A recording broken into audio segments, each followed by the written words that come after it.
back to Empire State Entrepreneurs. I'm Dave Falsgraf, proud host of this podcast and the managing partner at Rupp Falsgraf, a full-service law firm headquartered in Buffalo, New York, with offices throughout the state. As we head toward the close of Season 2, we wanted to take a step back for a minute and revisit some of the great moments that really stood out from our last 9 conversations. Today's unique episode brings together a collection of highlights, along with a few clips that none of you have heard before, where our guests shared honest insights about building, protecting, and growing businesses here in New York. These are the takeaways that stuck with us: lessons learned, challenges faced, and perspectives that are worth hearing once again. Whether you've been with us all season or you're just joining us for the first time, please enjoy our look back at some of the best moments of Season 2. Thanks. Yeah, no, I almost think it's inevitable that there will be software with AI components vended to that legal space. You know, the judges, the law clerks, and the people writing the decisions. I think, again, law being a very conservative profession to begin with, slow to change, slow to embrace new technology. A lot of the judges on the bench tend to be older, and they again add another layer of opposition to embracing new technologies. But I think so much of it can be done now where you could say, for example, take a brief that's written by one side or the other, run it through an AI engine, and search all of the authorities to see if they're properly cited in their good law. That we have that ability right now. So that's sort of a brief scrubber that would save clerks the need to go look up every case and, is it good law? Has it been reversed, overturned? Is the statute, is it quoted properly? Is the quote accurate? And just put a brief up into that and use a bunch of crawlers to go over it and pull out what starts off wrong about it. That could save a lot of time. And I'm sure that technology, it's already here, whether it's being vended into different court systems like the New York court system or not, I don't know. But I would have to assume there's entrepreneurs who are hawking that and saying, look, this will save you time and money on law clerks who are doing that right now manually, won't have to do it. In terms of decision writing, too, I mean, I think it's inevitable. AI can sometimes come up with legal arguments that you didn't think about. And you say, oh, I didn't think about that one. Then you take it, then you go manual again and you vet it and you make sure that that's good law. But, decisions, you run a brief through and say, hey, is this right? Is this attorney making the proper argument? Is it wrong? Why is it wrong? Again, if the judge isn't relying on it, you don't just hit a button and say, write the decision.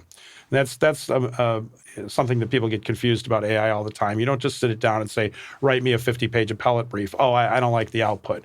No, you do things in small building blocks, but you say, okay, look at this argument. Is this argument correct under the law? Look at this statement of fact. Is that correct based on what this transcript says or something? And so anything that can be done like that, that's sort of a rote process where you're going through and double checking, any of that can be vaulted into a new AI space where it can be done on an automated basis very, very well. But the gift from streaming and analog has been our customer base. Our customer base is getting older, and the people that grew up with 2-channel audio being their main entertainment, maybe you had a TV and you had a stereo. Now those people still exist and are great customer base, but really the next generation of customers are the younger people. They've got all kinds of distractions, computers and internet and phones and, streaming and records are the blessing. They're bringing the next generation towards high-end audio because what's old is new. Records are appealing. They sound different. It's something you engage with. It's not just something that's randomly playing in the background. The artwork is bigger. So records have been a great connection to the next generation. So cool. Of customers that, they're really appreciating the sound quality, the difference, and actually even just the tactile experience being totally different than what they grew up with. And streaming, kind of interestingly, we're benefiting from that as well because the convenience of streaming is immensely popular. You can instantly have access to every musician and every artist all over the world.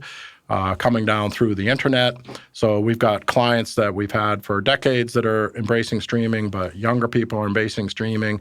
And it really gives anybody's system. If you're going to invest in a system, why not let the whole family enjoy it?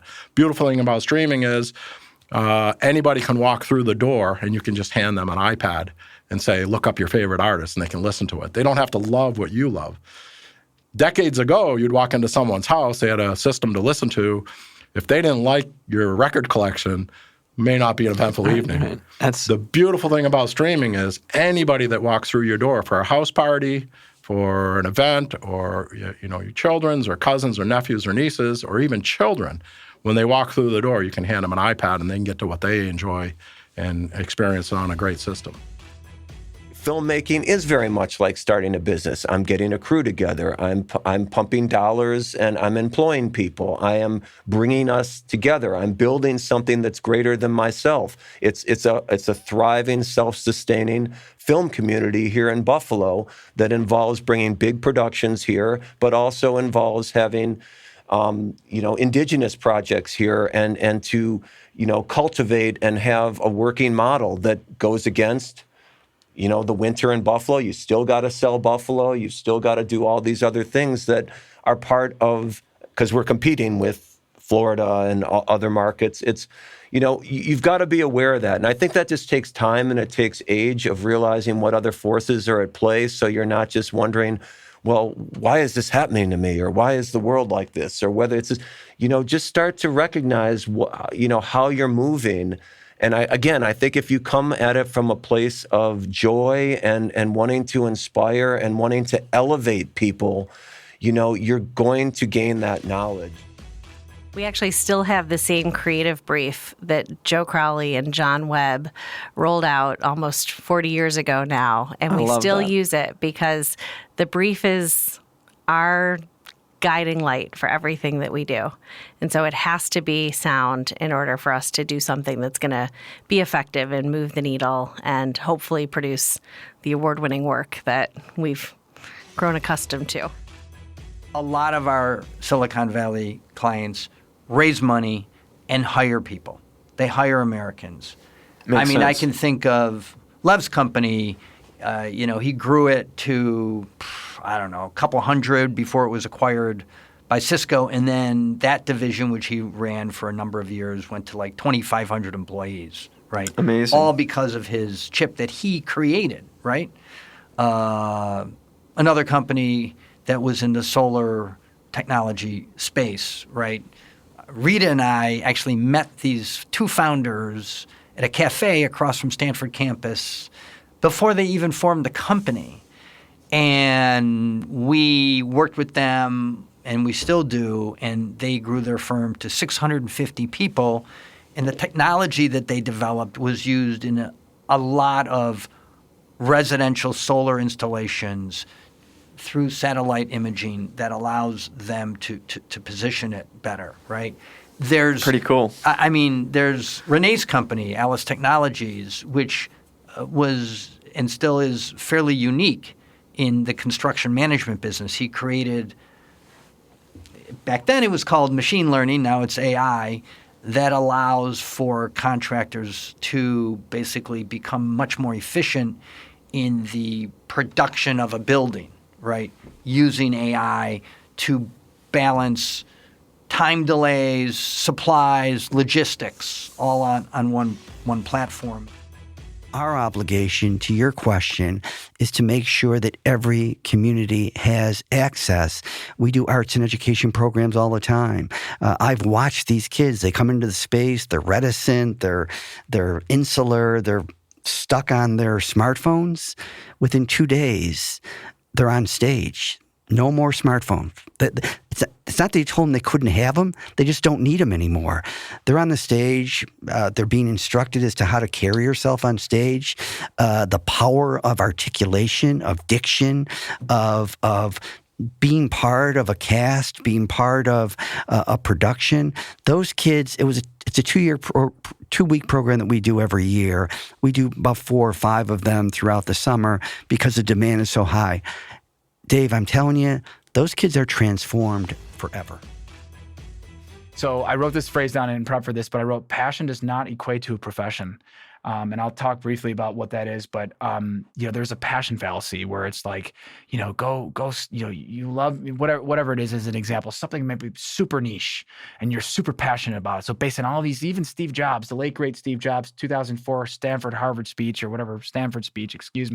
commencement, he talks about your passion. And so Cal Newport, an author, Dr. Cal Newport, he just deconstructed this entire thing and he used real life examples, a great book called Be So Good They Can't Ignore You. Plug that one for Dr. Cal Newport. Not that he needs the plug, but he talks in that book about why Steve Jobs' advice was so bad, using real life examples for people who, this one woman was working as an accountant and she kept seeing and hearing these videos and, motivational stuff and was fine in her job, but like really loved baking cakes.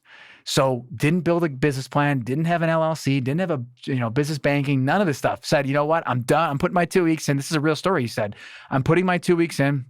I'm so passionate. I'm so good at baking. People love my baking. I'm going to quit my $200,000, $150,000 job and I'm going to go bake cakes. And so whoever this woman is, I hope you're not listening. I'm not trying to make fun of you. Because I did the same thing with my own business in some ways. I had some substance, but at the same time, it wasn't fully baked back in 2020, 2019. And so it was based on passion. So here's what I would say to those that are listening and potentially watching. And this is something that's been given by a lot of great people, including my buddy Nick Kaczynski over at Odoo. If you know Nick at all, doing great things at Odoo there in the tower, and others. Naval Ravikant, a well-known thought leader, modern-day philosopher, they said, endeavor to find the intersection of three things. What you love, passionate about, you're interested in, you have competence and expertise in, and you can make money. So in summary is passion, competence, and compensation. Find the intersection of that, which is sometimes a lifelong journey. You think about it, like we can have like Fallsgraf and Rupp on a stick. You can have you're going to be a domain expert for organization. They put their question in. You can have that. You can potentially monetize that connection and have your own sultan, I guess you call him. Could be Dave Fallsgraf. He'll say, this is what we recommend.